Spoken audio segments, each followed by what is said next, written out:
Hello students. So today's topic is related to class 11th, chapter number 16, digestive system. So the subtopic which we have picked today for the discussion is absorption of simple biomolecules in the gut.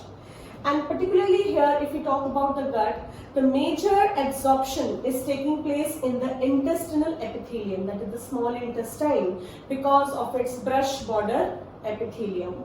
So here we have divided this into different sections. I have presented it into different sections, like for glucose, for fats, how we go for the ions and the vitamins, and then here for amino acids.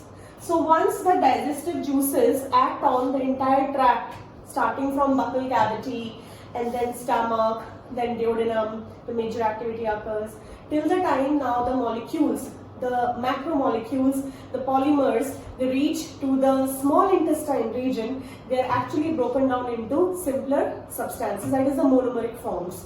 So here let's talk about them one by one. First of all, for glucose, when we talk about the glucose, it is by symport or co-transport with sodium ions. So what is this? Let's discuss. Symport or co-transport means when a single carrier is able to transport two different substances simultaneously. So that is co-transport or symport. From one, it is towards the concentration gradient.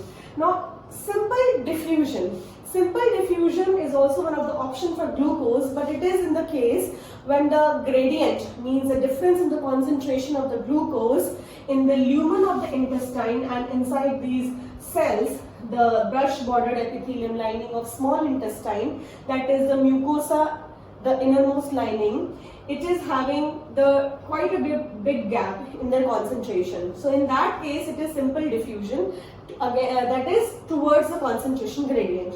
Now in case of active transport, what happens? Here we have the energy involvement, that is ATP is required. So in that case, what happens? This is the lumen of the intestine.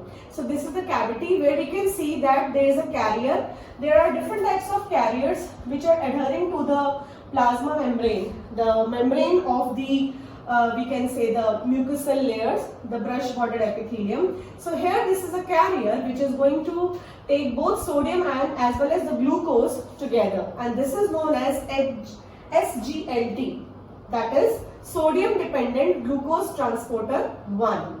So SGLT1 is there, which is facing the lumen, and then what happens? The glucose and sodium both enters into the cells.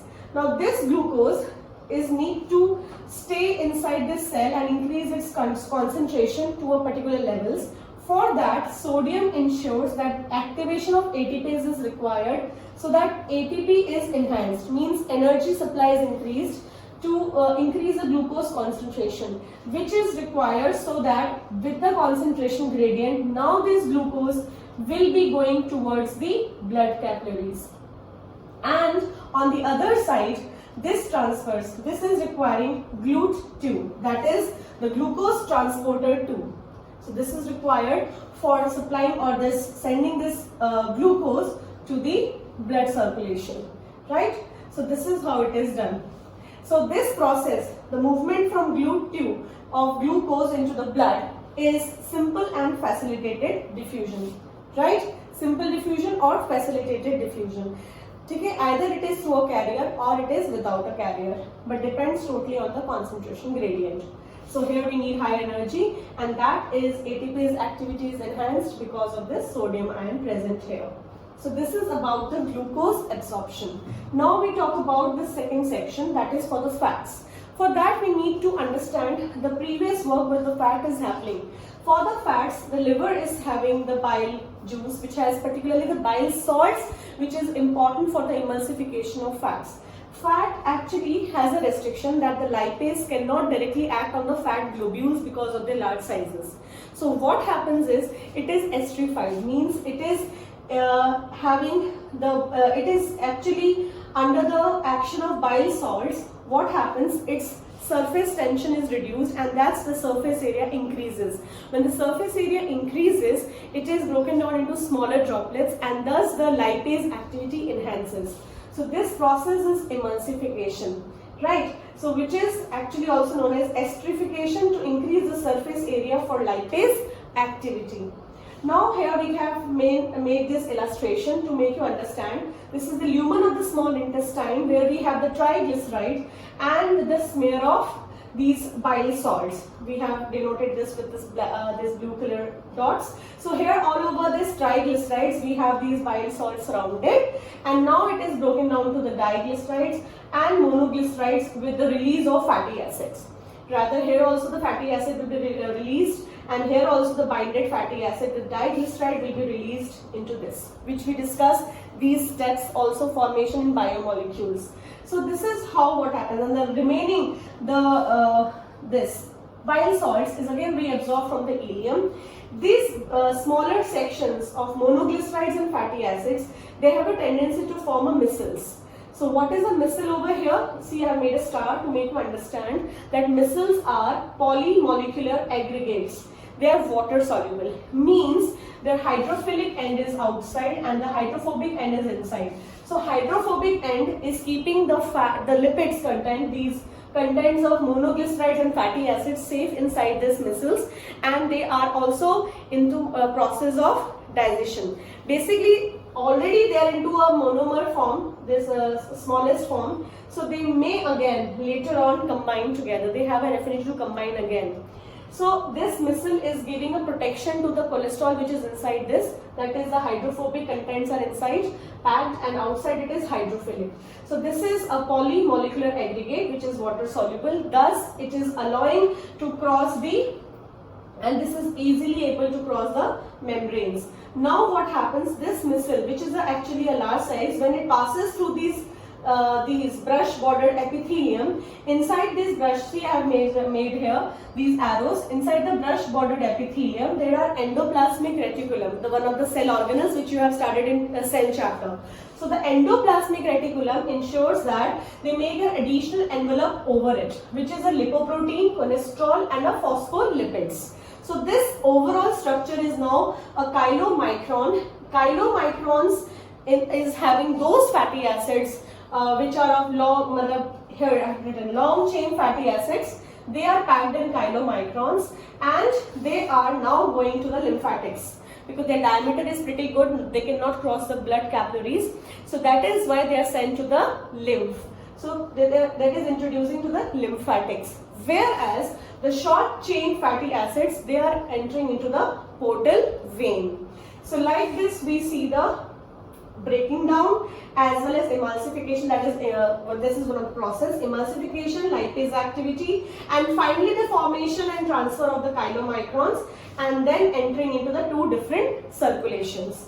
That depends on the length of the fatty acid chain. Now this is for the fats. Let's come to the section C here, which is a small bracket I have enclosed, which is mentioning the important ions to be considered, like sodium ions, which is for passive.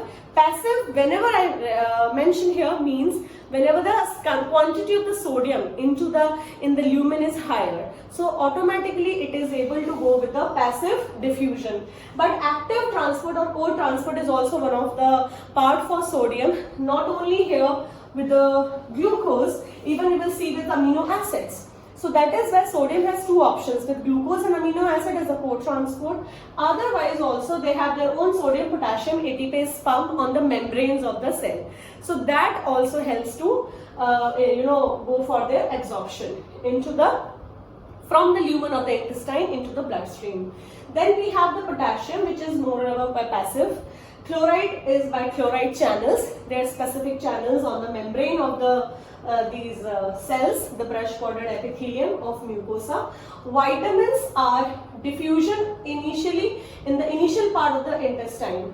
So most of the vitamins are getting absorbed in the initial part, that is duodenum and jejunum. Ileum is basically the vitamin B12 along with the binding of Cassell's intrinsic factor, which is released by the oxalic cells in the gastric glands. So they are binding with vitamin B12, and finally this complex is absorbed in the ileum, right? And the calcium ions are mostly absorbed by active transport. Now also that too in the initial part of the intestine. Now we come to the next and the last section for amino acids. So that is D amino acid, that is dextro and levo amino acids.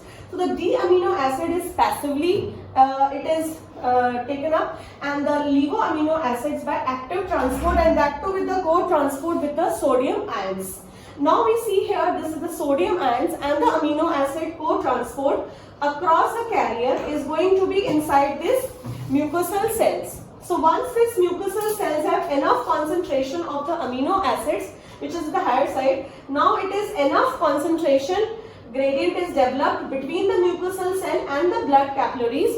So what happens is, passively it has two options, either by passive or by facilitated diffusion. So by these two methods, now this amino acid is entering into the blood portal system, either in the blood portal vein to the liver, and in some other way by the general circulation. So this is overall the overview of the concept. I hope you will understand the concept very well. Thank you so much.